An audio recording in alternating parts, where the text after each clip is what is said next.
The dark truth behind The Last Jedi.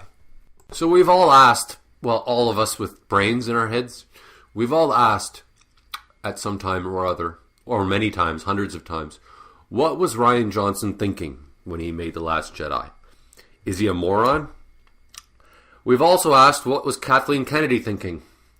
Or what was J.J. Abrams thinking? What was Brie Larson thinking when she said all that crap? And I've got the answer. Well, let's start with a question that we've all asked before in general. Why do certain people mistake kindness for weakness? You know, when you're kind to somebody and they abuse that kindness. You offer them $1 and they take $10. You introduce them to your girlfriend and they try to cheat, they try to hit on her.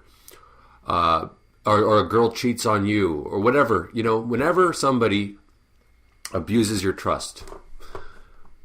And it recently occurred to me that maybe they don't mistake kindness for weakness. Maybe they know full well that it's kindness.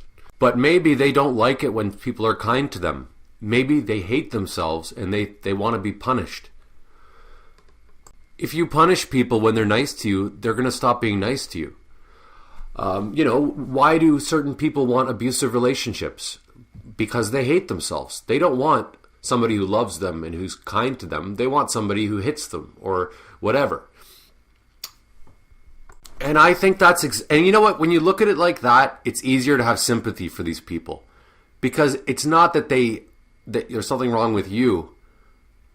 And it's not that you draw those kinds of people to you. It's them. They hate themselves. They want to be punished. And I think that's what Rian Johnson, that's what his problem is. And it's what Brie Larson's problem is.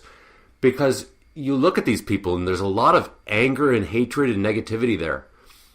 Brie Larson doesn't appear to be a very happy person. Like, she's got filled with bitterness. She's very angry. That's the feeling you get from her. Like, if I was in the room with her, or even Rian Johnson, I imagine it would be a pretty nasty affair.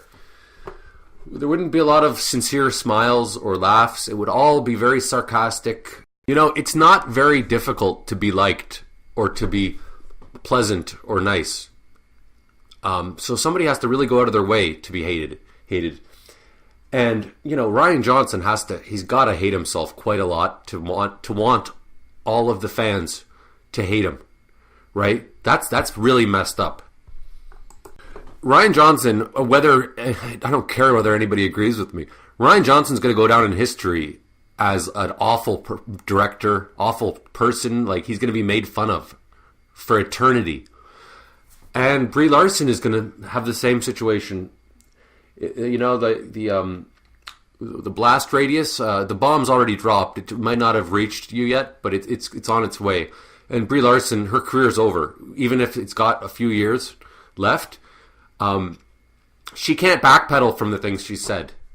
And everybody's going to want her gone. And after you fart, it's not so easy to, like, get rid of the smell, you know. And I just think these are very sad people.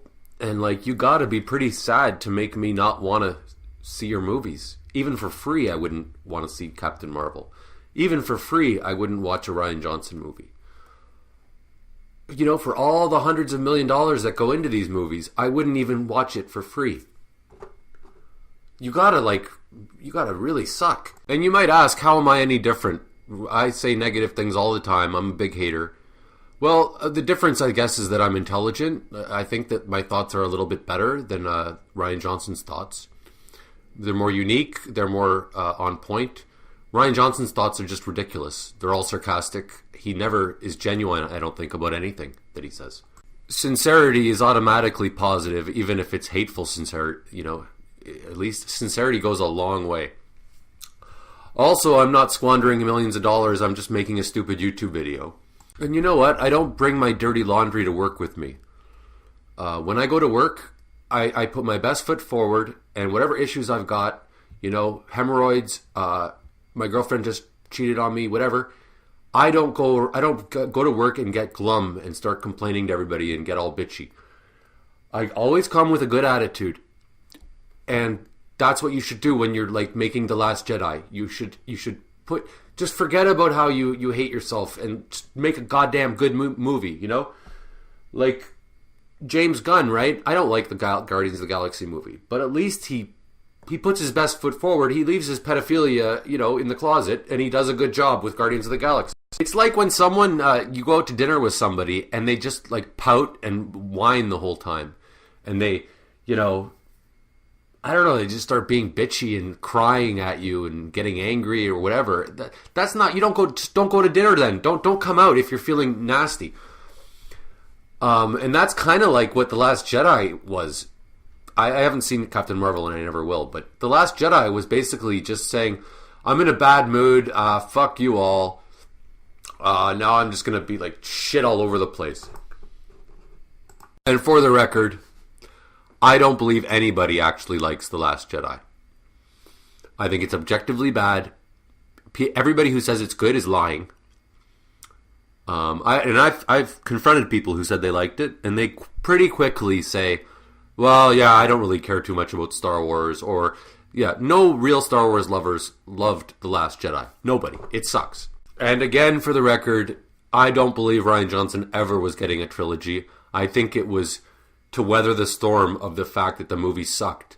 They announced he's getting a trilogy because they knew they had a shitty movie on their hands, and they wanted to make it look like it was such a tremendous success. They were trying to like save money, make money on the movie, and it worked.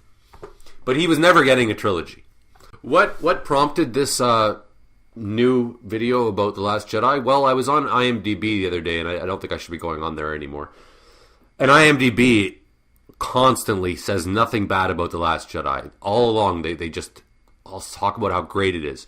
And they had this article that ranked all the Star Wars movies, and it ranked The Last Jedi at number 3. The third best Star Wars movie. Better than Return of the Jedi. And I'm like, really? Still? You're still trying to put this idea forward that The Last Jedi was a good movie? Who are you kidding? Does anybody believe this?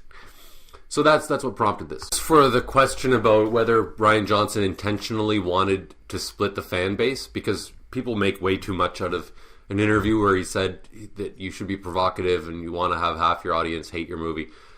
I don't think that's true. I don't think he consciously wanted everybody to hate his movie. I think he wanted everybody to love his movie. Everybody wants to be loved. It's just that subconsciously he had to sabotage himself, and subconsciously he wanted everybody to hate his movie. Subconsciously he just did a bad job. He didn't put effort in, That's all. A friend of mine, a wise friend of mine, once said something that really affected me, and I keep repeating it. He said this in regards to assholes, people who cause trouble. He said, the world is already a really dark, painful place. Life is painful and dark already. You might get cancer out of the blue. Your kid might get hit by a car. It's a dangerous, dark life, and we struggle so hard just to have a little bit of happiness. It's hard enough without being an asshole and making a big mess out of everything and, shitting on the dinner table and pissing everybody off. It's already bad. We should be trying to be, and that's the issue I've got with this. That's why I'm not going to watch the fucking Last Jedi or Captain Marvel or any of that crap anymore, because life already sucks. If I'm going to spend my time with anybody or anything, it's going to be with something that's really awesome. And I'd rather watch paint dry than subject myself to another Rian Johnson shit party, like throwing shit all over like a monkey. And one thought regarding Brie Larson. I dated a feminist once, and she was a man-hating feminist, like one of the hateful ones, who thought women were superior and men should all like be killed practically. And I said to her at one point at the end of our relationship, I said, now I know why people roll their eyes when I say she's a feminist. And she goes, I've been a feminist my whole life, so I don't think you should be you have any right to talk about it. And I go, I know more than enough about feminism, thanks to you, to know that it sucks. And Brie Larson is making feminism look terrible. I know for a fact that there's good feminists out there, just like there's good Christians. But she is a bad feminist. She is screwing up the movement. She's not doing it any favors. Like I said the other day, I was talking to a 20-year-old girl in a bar the other day, and she's like, "Oh, I can't stand Brie Larson, like the sort of shit she's saying in interviews."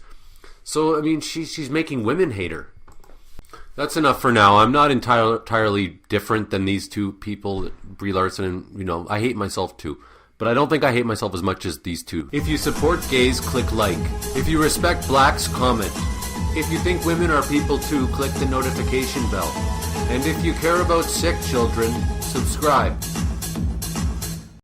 After credits scene, some things that I want to start doing on YouTube aside from the rants. I'm going to read a Danielle Steele book online, and that should be pretty funny. And I'm going to start talking about my writing process with my new book called When I Go to Hell, because that should be very interesting, and it should actually help me write it. And I mean, it's very exciting. It's a very good idea, I think. So I'm going to start making some videos about my new book. And I'm also going to try to put up a Patreon so that I can raise money for the printing of the book, because it's like $3,000 for 2,000 copies. Or sorry, 1,000 copies? Yeah, it's like $3,000. It's not cheap. But I think printing the book is a important thing to do. You can't just have ebooks. There's something very cool about having a physical book. And if I raise money, I can give the books for free to the people that donated to help the production. Oh, one more thought about Rian Johnson and Brie Larson sabotaging their careers. Edgar Allan Poe called it the imp of the perverse.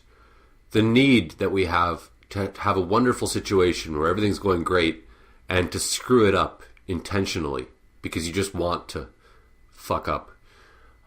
Stanley Kubrick also said that once. He said, like, paraphrasing, human beings have this strange ability to have a perfect situation and to purposely screw it up. Like, it's a no-brainer. It's a great, it's that simple, but you have to mess it all up. Yeah, the imp of the perverse, Edgar Allan Poe. I bet Doomcock doesn't even know that phrase.